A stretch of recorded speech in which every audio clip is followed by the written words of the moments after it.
for a long time now to boost our formulation processes, to augment our researchers.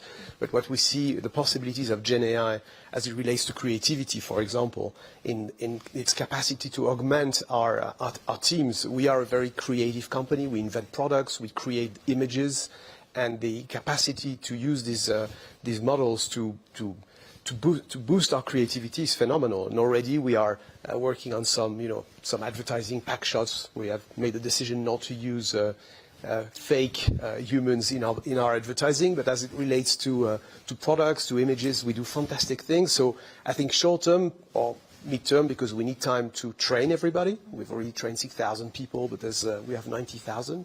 But it will be a fantastic augmentation. I think the title of the panel is very well chosen, of our employees. So there are lots of things to pay attention to, and I guess we'll talk again about it. But it's very exciting. Chris, you focus, of course, on jobs, on humans, on workers. So how worried are you about not putting, I guess, the workers and the humans for this technology? So I represent workers across service industries, ranging from professional athletes on one side to, caregivers and cleaners on the other, but also including finance, IT, and call centers and workers in telephone. So, everybody's afraid. What does this mean for me? The reality is some sectors are going to be way more heavily, as you pointed out, call centers. That's the big one where there's already been LLMs in use for a few years, so we have some data to look at. So I think, and then on the other side, on the media industry, we've seen 2 strikes this year over getting the right to negotiate guardrails around the use of their images and their writing. So I think in the creatives, there's a lot of fear, and they're taking steps to address that through bargaining. But in the other industries, I think there's a mix of this could be great. Some of the evidence coming out of call centers, for example, is, yeah, this makes our job easier and better. On the other hand, we need the opportunity to sit down and negotiate with the employer to make sure it's fairly implemented, to make sure we get our fair benefit from it, not all the gains flow to the business, that, it's fair and that some of the risks are mitigated, including job security. I would say if 2-year, 10-year horizon, or, I think it will be more gradual than what people are, fearing right now, and that, we've seen some of these big transitions in for bank workers, for example, where many jobs have been eliminated over decades, and it's been done in a way, at least where there are unions, which is respectful of, managing through attrition and early retirement and so on. So I don't think it necessarily means a huge displacement, just an adjustment. Nicolas? Yeah, well, I wanted to react on the employee point of view, because what we're seeing, first of all, right now, short term, it's a job creator. I mean, half of the jobs of the hirings we've been doing over the last 3 years have been either related to data or to AI. So right now it's creating jobs. And midterm, I see my teams, they're all working too much, and they're desperately hoping to have some sort of solution that helps them, crunch the data, come up with better PowerPoints, and not waste hours doing them. So I think I really see this. Of course, there may be some industries or some type of jobs where it's going to be a bit more radical, but I see this as a real way to free time and probably get our employees to have a better work-life balance. I mean, I think Azim stressed me out on Monday, where he told me, a room full, including all of my bosses, that I need to be 20% more productive thanks to AI in a couple of years. Well, I mean, you may feel that's pressure, right? That's certainly what some of the data is showing, that right across job tasks and categories, you get 20, 30, 40% productivity gains. I think one thing we have to be very wary of is what has happened historically. When we saw automation appear in manufacturing in the 19th century in the UK, there was a 60-year period where wages fell relative to economic growth. It was called the Engels pause by economists, and we need to learn from history and say, what are the things that we can do to avoid a multi-decade situation like that, which did lead to some political unrest whereby we got to a better social contract by the 20th century. But we can go into that with our eyes open. And I think Christie's point about collective bargaining and how well workers' rights are respected becomes really, really important at this moment. Once we sail through the exuberance of what the technology can do, we have to keep an eye on the workers' ability to participate in that decision-making. Yeah, Paul? Yeah, I think it's interesting. I think the newspaper headlines are about job losses. But the reality is the nature of work has changed. We all know that. And we also know that, as Nicola said, we're recruiting more and more people. They may not be the same people doing the same things, but we try our best to make sure that we can retrain and reskill. But I think there is this journey to more meaningful work. People don't want to do PowerPoint. They want to be weaponized, amplified. Do they not? I mean, it's a while, to be honest, me personally, but I understand that it's not my favorite subject to get involved in. But we don't spend enough time talking about what this will enable that is not possible by human beings. I'll try and give a small example. You know, on my phone, I have all the company's data, coded and protected, of course, 130 terabytes of data every day, analyzed real time, the equivalent of 14 million Excel spreadsheets that would take 60,000 people daily to give me an insight. And I get Instagram reels of where to look in my business for opportunity, for risk, real time, no human involved in it at all. And our people move from doing analytics to working with insights to doing something to have impact, and the productivity gains that come from that, the speed that comes from that. I worry less, in fact, we have no objective, of course, to reduce the number of people because AI can do that. We have a big objective to increase productivity, and we have an even bigger objective to establish more insights that can lead to a more valuable delivery of healthcare for patients. And that's so exciting. Most of these things can't be done by a human being, not even one good at Excel or PowerPoint. The main skill for the last 15 years. Finally, we're getting rid of it. Joe? I think part of the challenge here is that we're taking what we can see and is available today, and we're trying to project the impact over a long period of time. The environment's not static. In fact, we're on a sharp upward logarithmic curve in terms of how quickly these models are gaining sophistication. So it's a little dangerous to predict too much based on the state of play today. All of that said, you have a big debate out there in terms of how this ultimately plays out through sort of a macroeconomic productivity, job creative versus destruction lens.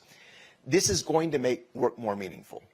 This is going to make people more productive. There's no doubt.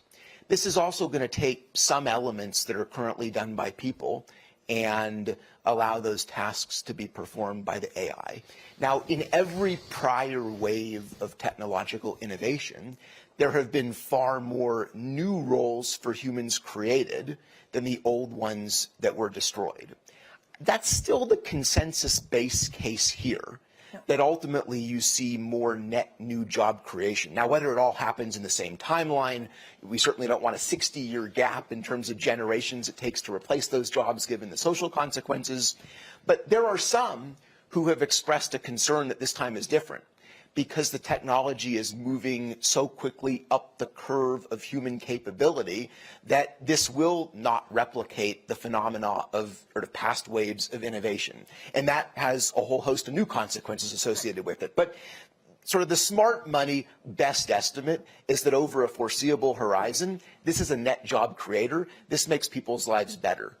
As in the concern, of course, is that you're no longer putting the human with the technology, that technology could actually go past, I guess, human behavior. And there are a lot of also faults. If you look at some of the LLMs we're talking about in the green room, like there's still, I don't know whether you need better chips, better, it will just get better, but there are a lot of faults in what we're looking at now in LLMs. Well, there are. We should also look at what happens with augmentation. When the first chess computers beat humans, for a few years, the best way to play chess was called centaur chess. You took a human augmented by the computer, and they would beat computers working on their own. That period lasted less than a decade before you're just better off getting the computer to run. And that's certainly been the case in other areas. For example, GPS. When the first GPSs came out, we were better with the GPS. Now we just trust Waze. I think one of the challenges that we have to contend with, a scenario we have to play with, is that this augmentation period that we're all excited about around here only lasts for a few years as the capabilities of these systems and process change eliminates space for the human. And so we then need to think about how quickly can we create the new jobs right across our economy that will no doubt emerge. And I think that's going to be one of the challenges.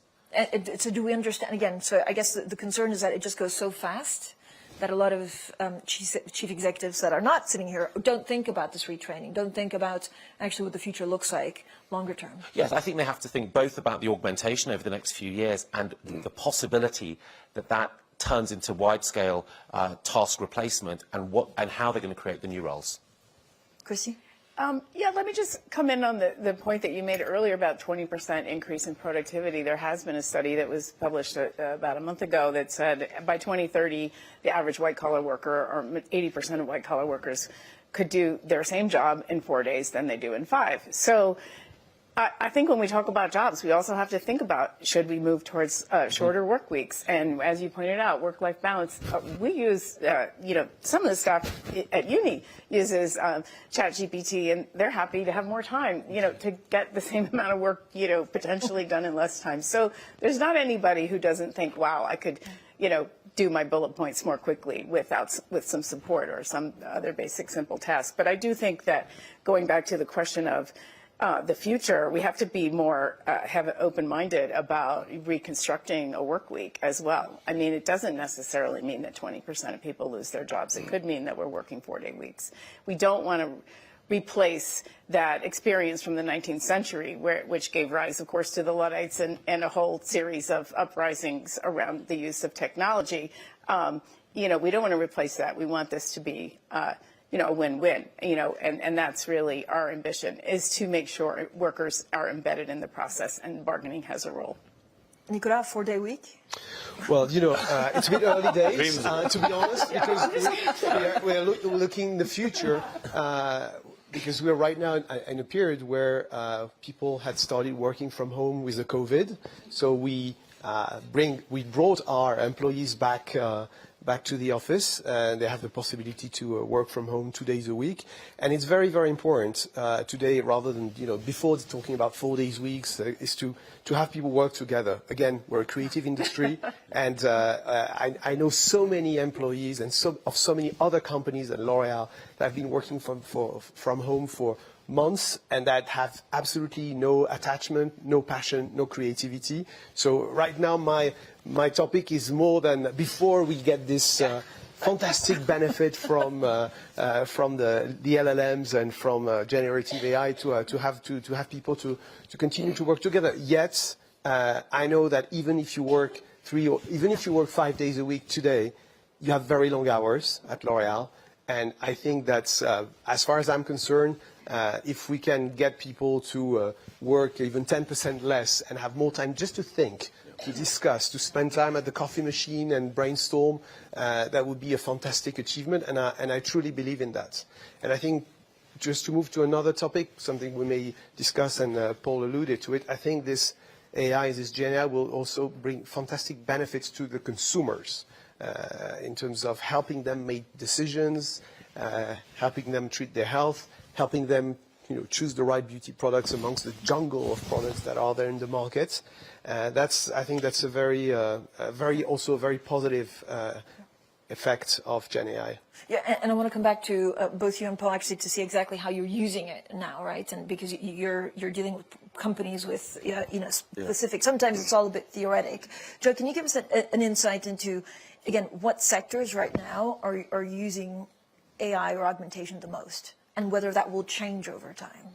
So you're seeing ubiquitous use cases. There are some that have sort of leaped out in front. I'm sure Paul can comment on life sciences, which is sort of have some companies that are at the forefront here, given the use cases. But this point about the consumer is really important, that ultimately we need to demonstrate that this is going to make real people's lives better. And when you look at the potential of this technology to solve for some of humanity's greatest challenges, this is going to be a big part of the equation relative to climate science. This is going to be a big part of the equation relative to new treatments that extend the sort of length and quality of human life. This is going to be a big part of the equation in terms of food security. And yet, what are we spending our time talking about? It's going to take the jobs away. It's going to result in privacy concerns.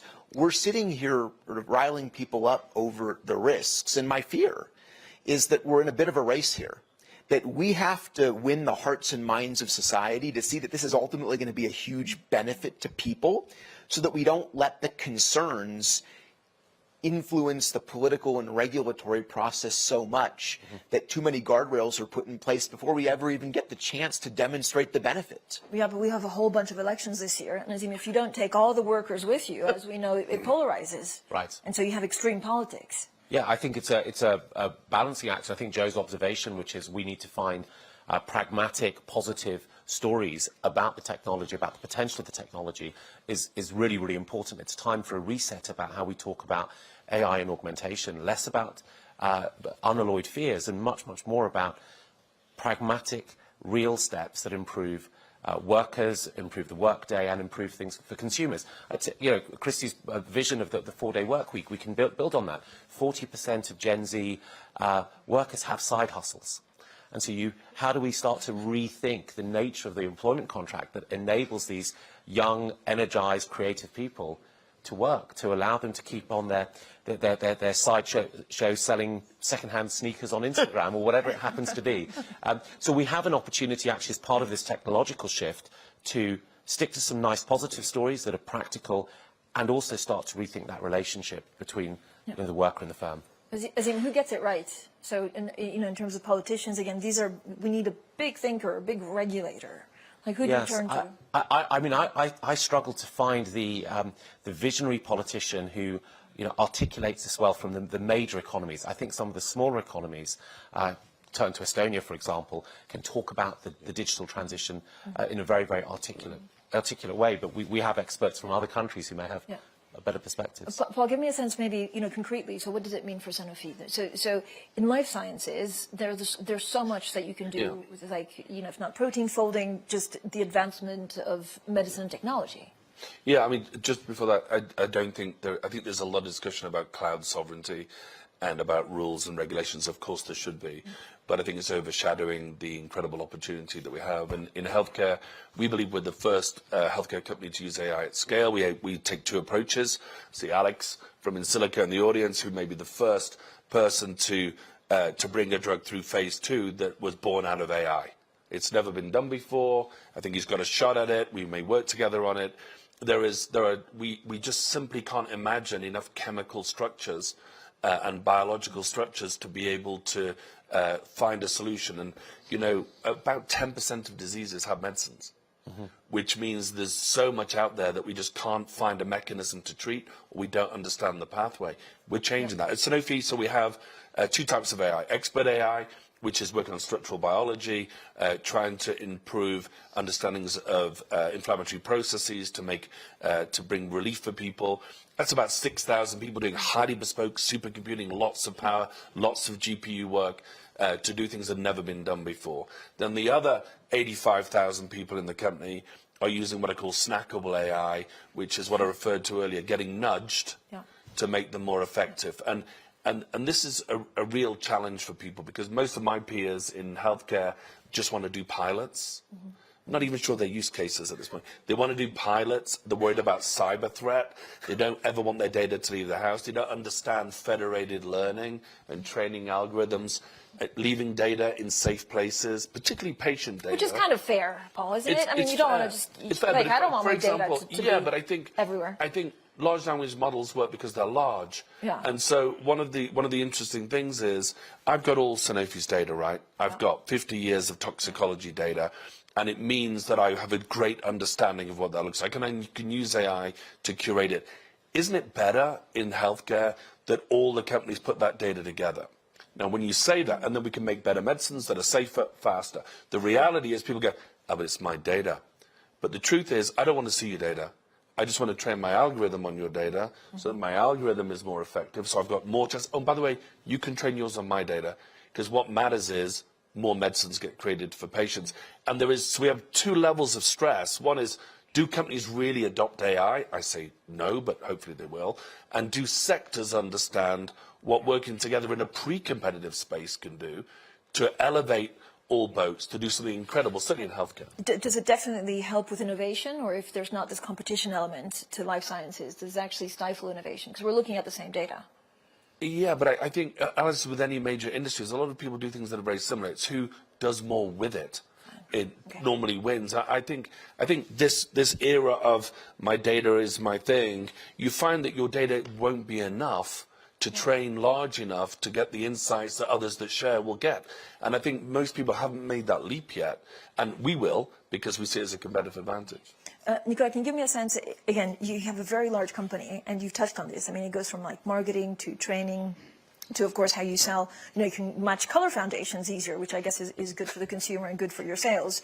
But can you give us some concrete examples of how you're using some of this technology now and how that will change? Yeah, well, I could give you maybe 2 or 3 examples, but quickly. First, you know, as for research, AI is an obvious booster. We are, like many companies, in the middle of a you know, regulation frenzy that forces us to reformulate a lot of our products. And if we were to do it the old way, it would take us a century and we'd never meet the deadlines. So we have AI-powered formulation tools that go 4 times faster and that invent, to be honest, structures, formulas that our scientists would not have come up with. So that's not only an accelerator, but also a door opener.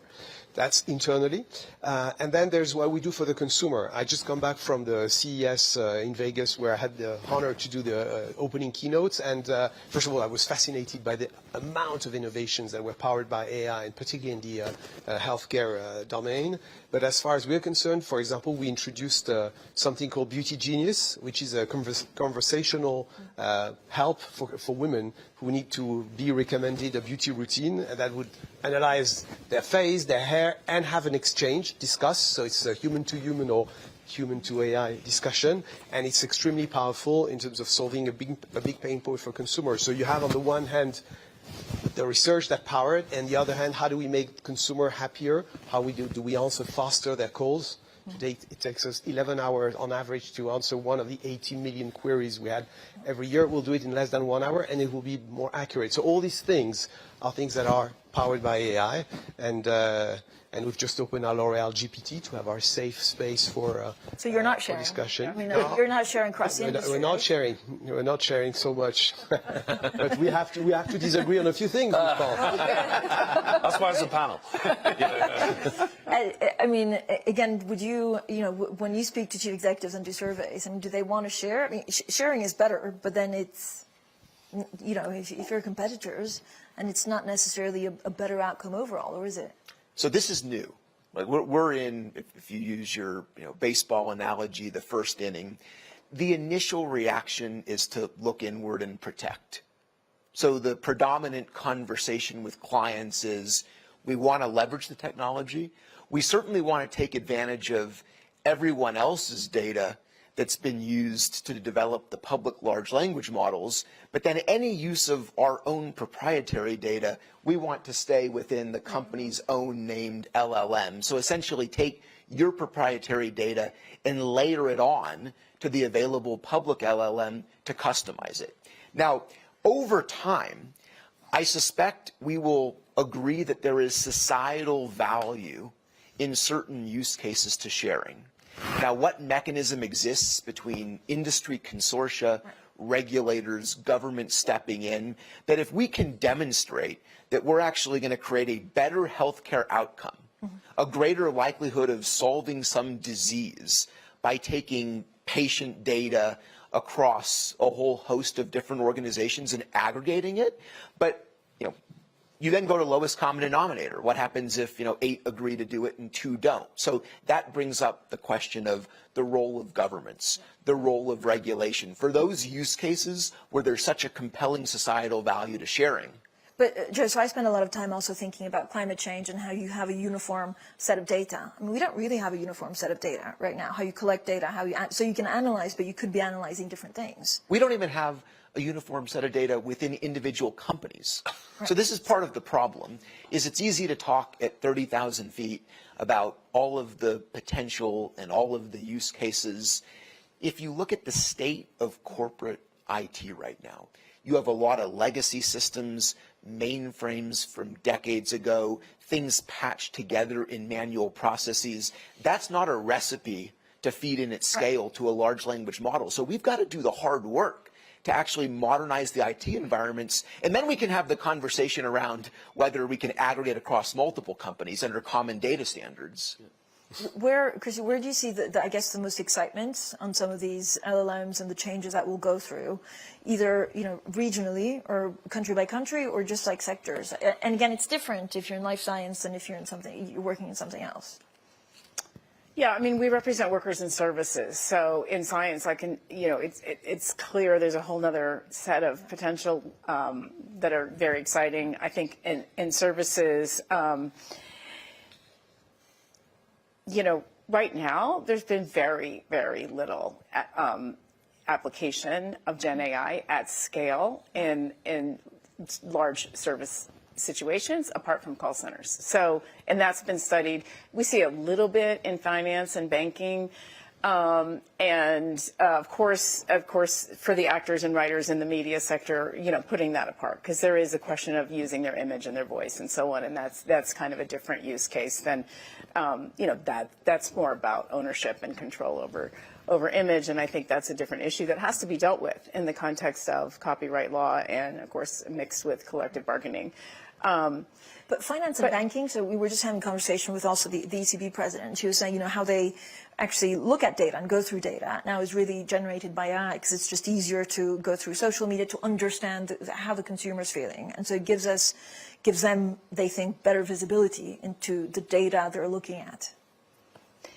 I think that in the finance sector, for the workers, they've been going through such a long period of impacts through technology. I mean, so not generative AI so much as algorithmic management and all kinds of other tools that have eventually led to a combination of both surveillance on one hand that workers, really do not like. And so that's sort of the old, I don't want to use the word old generation of technology, because it's very much in effect across a lot of industries, and ranging from warehouses to a bank worker. I think the question of the algorithmic management has been so deeply unpopular, and not necessarily resulted in more productivity, rather control versus, I would say, enhancement. It's not an augmentation. It's really just, we're keeping an eye on you, and you're going to really meet certain quotas. So that's been very unpopular. But there has been a gradual job loss in the banking industry because of,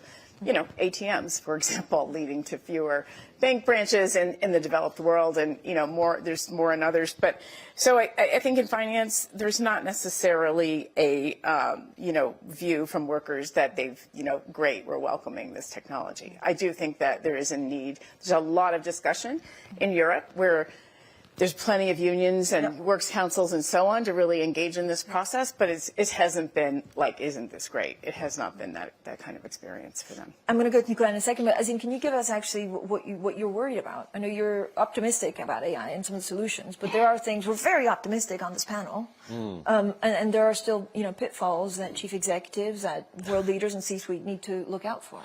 I think one of the hardest areas is the unknowability about all of this. We can't really plan for what will happen. And we thought that AI would be extremely precise, like a cold Vulcan. And it turns out to be a little bit fictitious, a little bit hallucinatory, and we now have to deal with that fallout. We thought that AI would not help people be empathetic, and it turns out from recent studies that doctors who use LLMs deliver their news with a higher degree of empathy. We're not even certain whether the general models will always outperform highly specialist models. This has always been the case. The reverse has been true. The specialist beats the generalist in a particular use case. With LLMs, that might not be the case. So I think one of the challenges for any leader is to go into this seeing the opportunity, but also recognizing that nobody, not even the scientists, really understand the technology and how it might play out. And that could lead us into regulating too early. It could lead us into making decisions that we then want to reverse from. So we have to figure out the architecture that allows us to explore, deploy, and do all of that safely while continually revising our fundamental assumptions. But Azim, do you have any insight, again, when you look, how do you know a system works? How do you know the LLMs work? I mean, we sometimes, at Bloomberg play around and kind of say... we prod them a lot and hope they do. But it's risky, right? Because they could get it wrong. Yeah, There's no real way to check that what you're looking at is real. There's no real way to check, but we are making very, very slow progress. And I think part of the challenge of there's no real way to check is that at a mathematical level, there's no real way to check. It's not just that it's hard. And so one of the questions will be, over the next few years, do we develop new technical safety protocols, or do we develop new architectures that they themselves are more reliable and deliver the reliability that we need? Paul's shaking his head. He's saying, absolutely not. Well, they are reliable. I look at our, I referenced the 130 terabytes. I mean, when we started doing when I joined the company, the budget process was like 3,000 slides, and it lasted forever. Last year it was 30 slides. It was an AI-based case. It's 99.3% to 99.9% accurate for the following year's performance, and we get to make investment decisions for upside. We get to talk about, instead of the politics of presenting slides about a budget and trying to everybody sort of hedging. Yeah. It can be highly accurate, certainly financially. And with Word itself, it takes some effort to avoid the hallucination. But particularly in areas where you have good context, you very quickly can work that out with better prompting. And I don't think there's any real drama about that. I mean, I Google a lot of stuff that comes up really wrong, so I don't even know. ChatGPT is a whole other problem. Joe? Well, you're honing in on what may be one of the sort of fundamental thresholds for adoption. This question of how do you know it's right? Right. Well, how do you know humans are right?